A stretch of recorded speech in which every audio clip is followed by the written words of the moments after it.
É interessante que as civilizações que equilibraram essa questão das polaridades, elas evoluíram. E as civilizações que não, elas não evoluíram. Elas ainda estão patinando. Então, esse slide é exatamente para que vocês possam estar refletindo sobre essa questão. Então, no Gênesis, a história da criação, pode ser que exista ali uma intervenção divina, realmente, por parte daqueles que vieram realmente dos níveis superiores, que nós chamamos de as 49 raças, os nossos amigos das estrelas, numa manipulação genética para um aperfeiçoamento do ser humano, e também ocorreu uma intervenção por parte dos Anunnakis. Correto? Exatamente. Nós vemos essas três coisas acontecendo simultaneamente. Por isso que às vezes fica difícil de entender o que ocorre. Né? E quando tem essa manifestação, e existe também no meio disso, todo um interesse também do humano. Sim, e a gente sabe hoje, né, até pelas traduções das tábuas de argila da Suméria que foram encontradas, que a história do Gênesis foi uma história recontada de textos ainda mais antigos, né?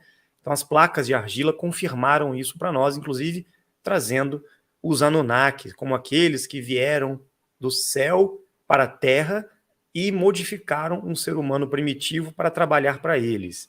Então essa história do Gênesis tem muito desse mito sumério, né, por trás. Então a primeira evidência foi essa que você apresentou, inclusive a questão do Elohim, que na verdade é em plural, a presença de deuses, e não de Deus, né, no feminino, né, e não no masculino também, a palavra Elohim. E no próximo slide você apresentou a questão dos Nefilins, que seriam aqueles que tinham descendência direta dos Anunnakis, em relação com as mulheres na Terra, né, que foram vistos também como anjos caídos. Isso pode ser, então, uma presença de outros seres que estavam chegando até aqui, né, e se relacionaram com os humanos, com aqueles descendentes de Adão e Eva, correto? Exato, e aí entra também a nossa história, né? A história dos dimensionais.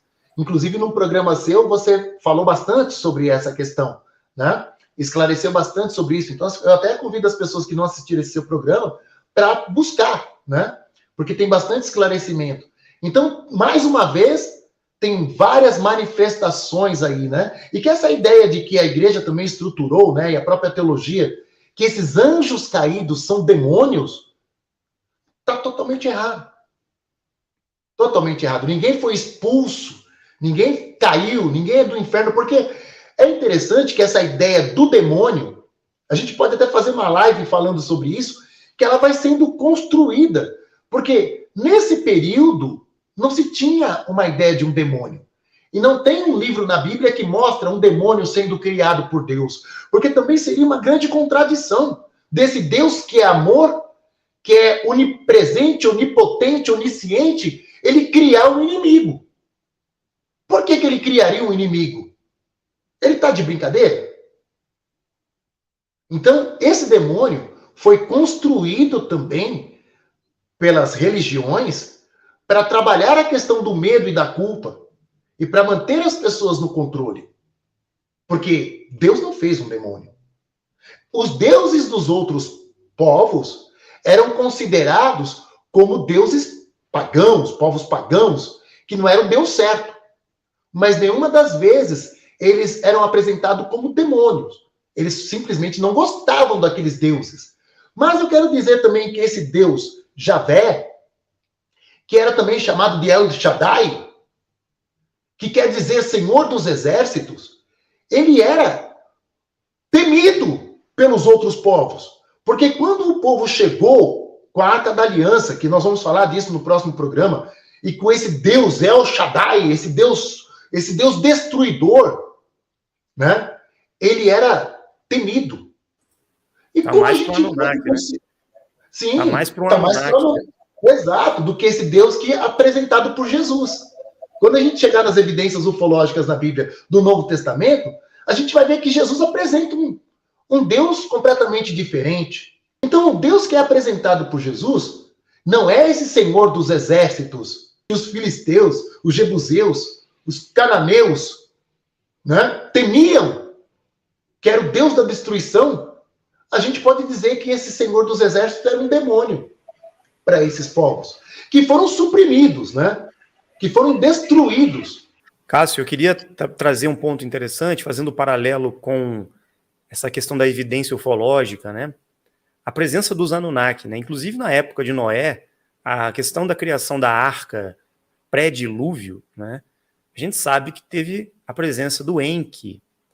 E o Enlil, sempre presente também, nessa mistura entre os dois deuses, se fazendo passar por Deus, segundo a interpretação do povo hebraico posteriormente. Então, esse Deus mais colérico, negativo, impiedoso, seria Enlil. E o Deus mais bondoso, que estava zelando pela humanidade, pela criação da raça adâmica, seria Enki. Inclusive, foi Enki que avisou e orientou Noé, né, Ziusudra, segundo as tábuas sumérias, para a criação da arca, para a preservação da espécie humana e de alguns animais, né? Então a gente sabe que depois, posteriormente a isso, a presença dos Anunnakis influenciaram várias histórias também, inclusive na linhagem, né, de Abel e Caim.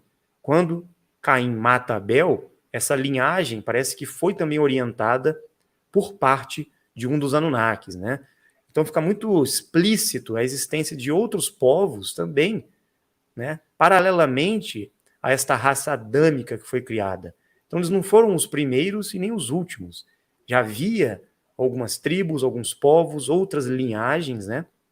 E isso paralelamente foi dando origem à história, porque não tem como uma civilização surgir de Caim, né, sem que exista outros grupos para que ele mesmo pudesse se relacionar com essas pessoas depois. A sua esposa veio da onde, né? Então, é muito interessante. Agora, sobre Enoque, o livro de Enoque também mostra a questão da chegada dos anjos, né? Dos 200 anjos, que foram associados aos caídos também.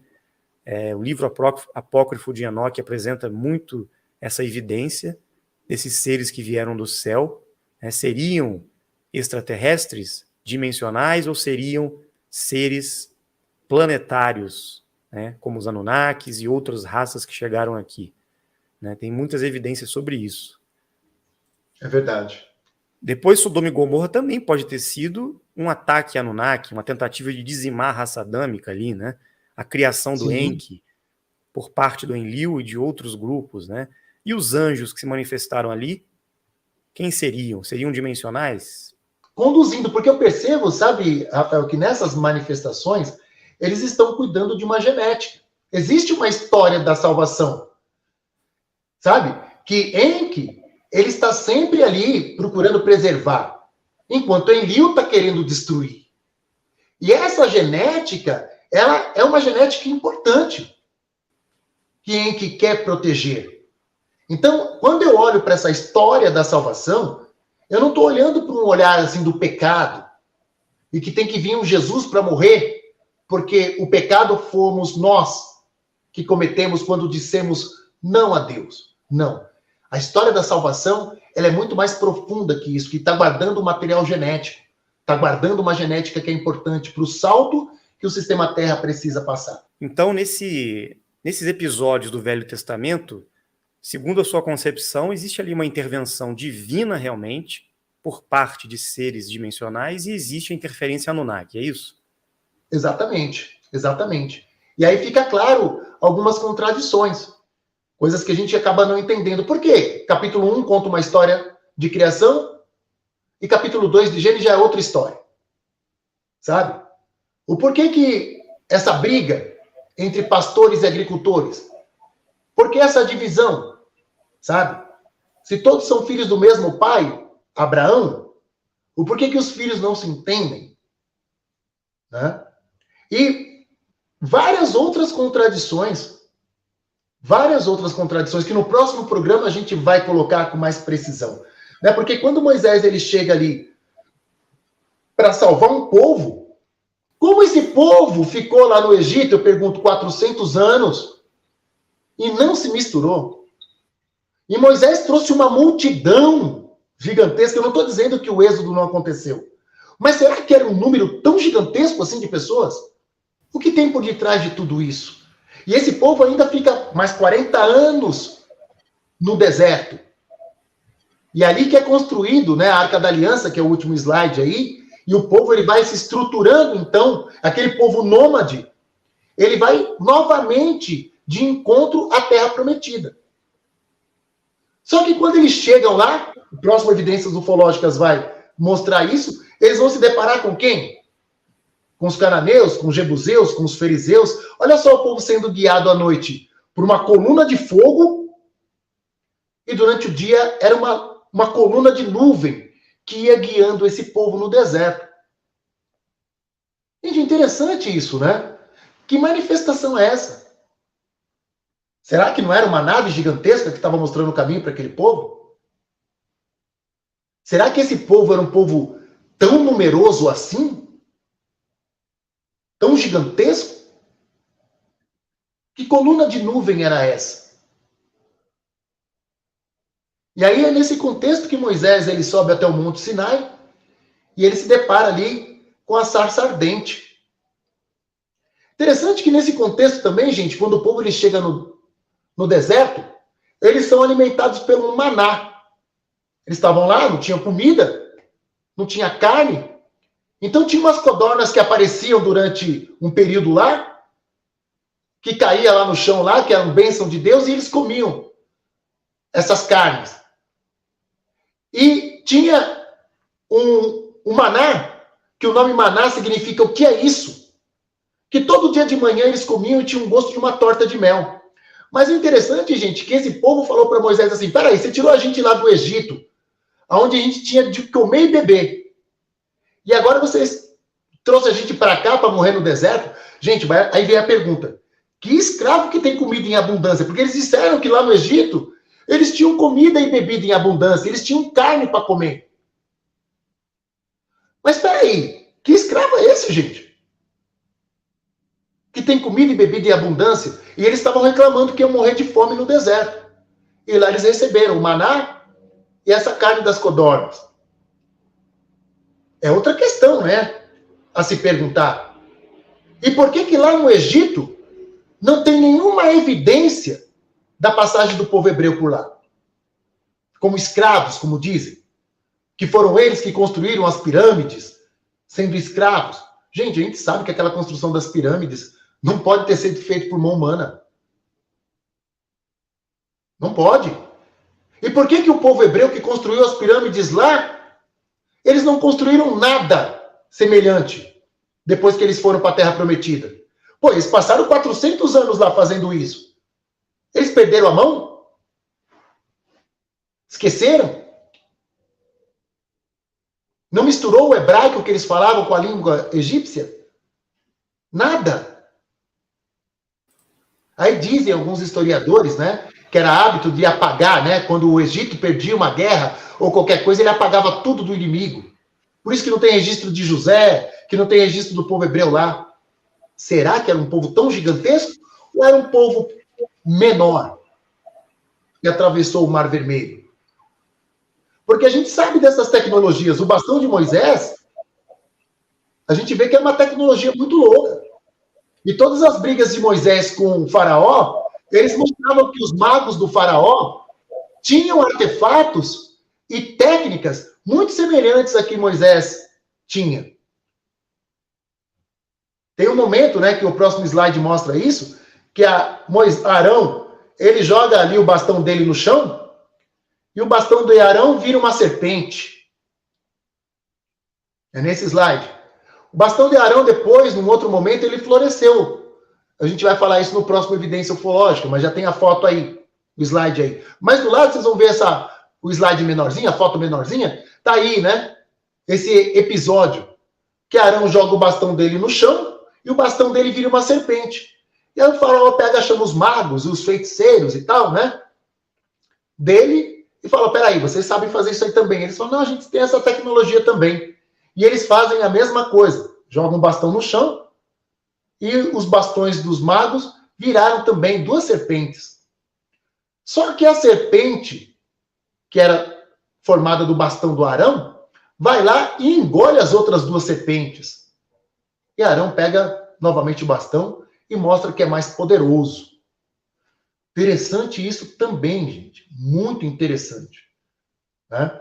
Então a gente vê assim que esse bastão de Moisés, o bastão de Arão, né? No meu ponto de vista, eram artefatos. Assim como a sarça ardente.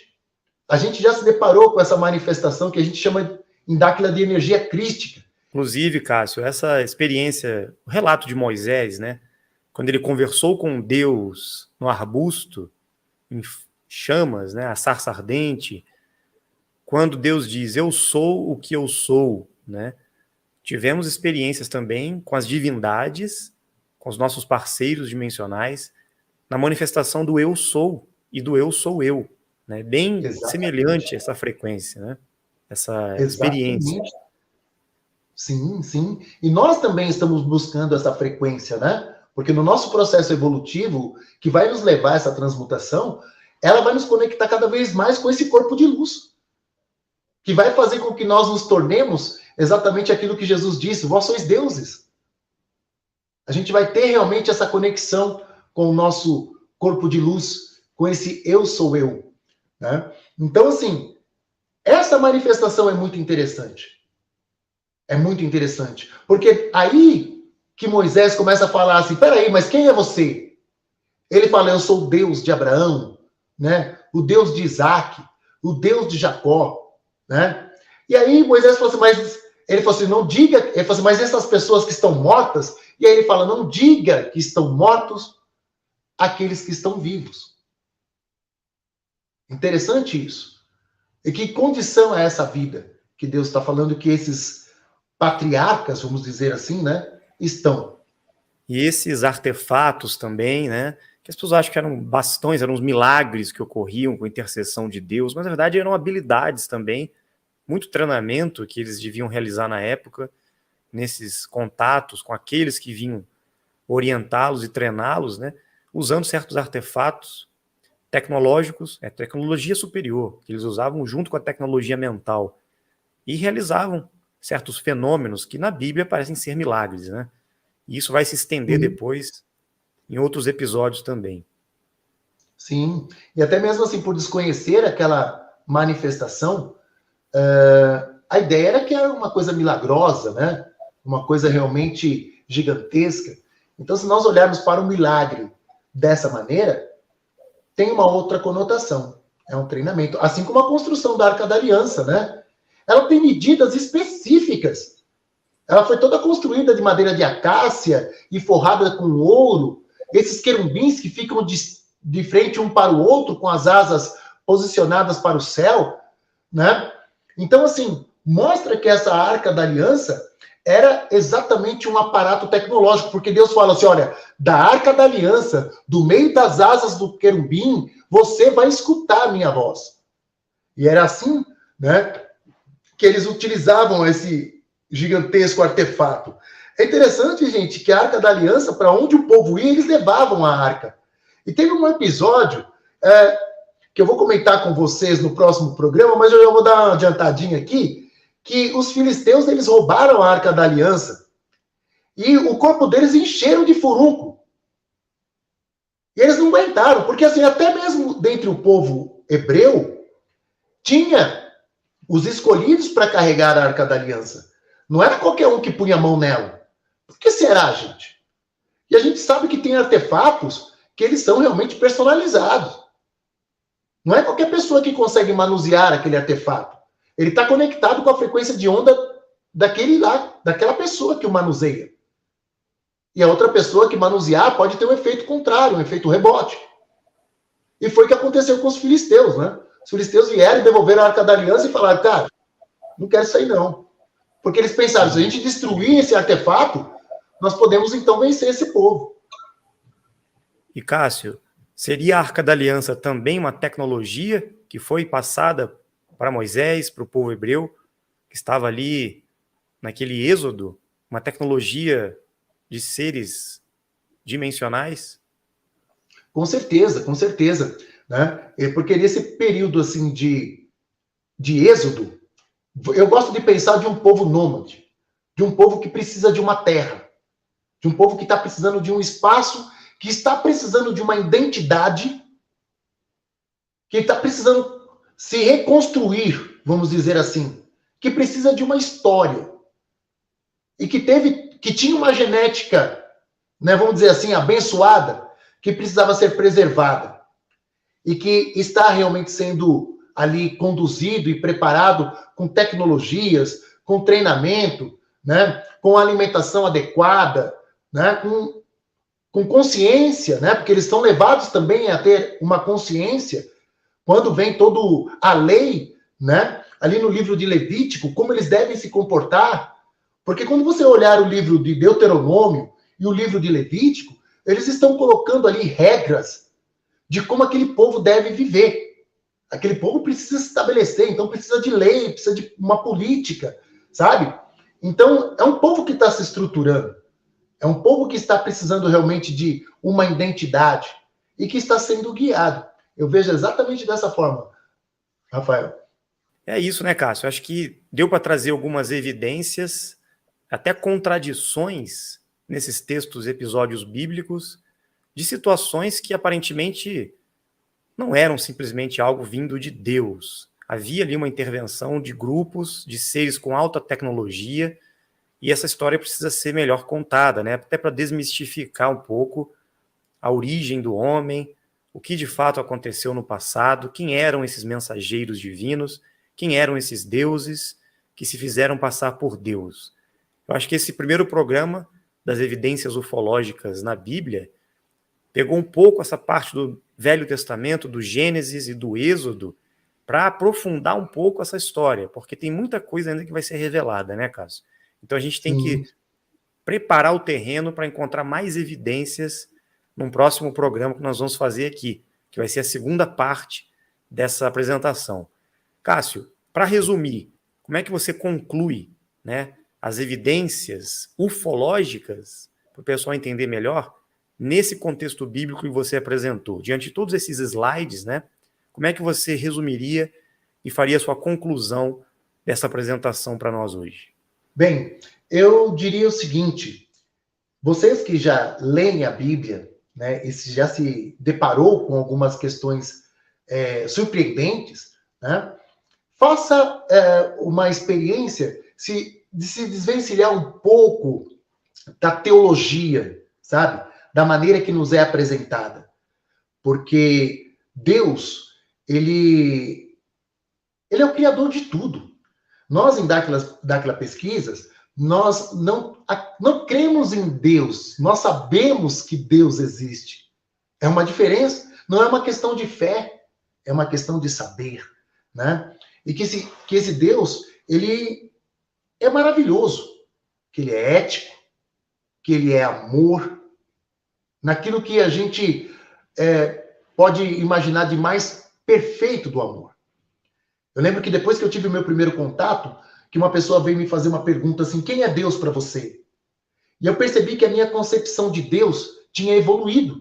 Porque antes do meu contato com os Laquins, quando eu cheguei em Dáquila em 2006, eu ia citar, né, os doutores da igreja, né? Eu ia citar definições teológicas, mas depois eu percebi assim que Deus é tão gigantesco que eu não teria pretensão de dizer quem Deus é. Não teria. Mas eu tenho uma concepção que Deus é amor. Que Deus é amor, assim como João diz, né? Que Deus é amor. Então, assim, olhe para a Bíblia. E todas as vezes que você perceber qualquer tipo de contradição desse comportamento, desse Deus, que na minha concepção é amor, se pergunte, se questione. Que manifestação é essa? O que está acontecendo? Porque qualquer manifestação estranha é de se estudar. É um fenômeno que não está sendo bem identificado. Então nós temos que identificar. Então o propósito desse programa é esse, né? Às vezes algumas pessoas podem pensar: não, é acabar com a história de Deus, é acabar com a história do povo semita, é acabar com a história... Não. A gente quer encontrar a verdade, sabe? Ou chegar próximo dela. que não é o que está sendo passado para a gente, que nos escraviza, que nos deixa com medo, que nos deixa cheio de culpa e sem saber onde nós estamos. Nós temos que saber onde nós estamos. O propósito desse programa é preparar um pouco mais esse caminho, né, de encontrar exatamente quem nós somos, quem fomos e quem seremos. Essa é a ideia. Eu quero falar para vocês que eu tenho umas palestras já também num outro canal, que é da gente, de Dáquila, que é o canal TVCH. Vocês podem encontrar também algumas palestras chamada com o mesmo nome dessa, Evidências Ufológicas na Bíblia. Entra lá, né? Tem vários temas que eu estou falando lá também, né? Então, assim, nós de Dáquila temos muitos pesquisadores com seus canais, com as suas propostas, né? E eu tenho o meu canal chamado Uma Palavra para Sanar, que vocês podem acessar. E nesse canal, o propósito é levar cura, sabe? E quando eu digo levar cura, despertar cura, eu não sou um curandeiro, gente. Ninguém cura ninguém. A gente conhece ferramentas que a gente pode usar para se curar. Então, nesse canal, tem várias palestras onde a gente vai conseguir a nossa cura emocional, a nossa cura financeira, a nossa cura física, com ferramentas simples, onde vai trazer para a gente qualidade de vida em todos os aspectos. Então, eu convido vocês a visitarem o meu canal, será um prazer imenso.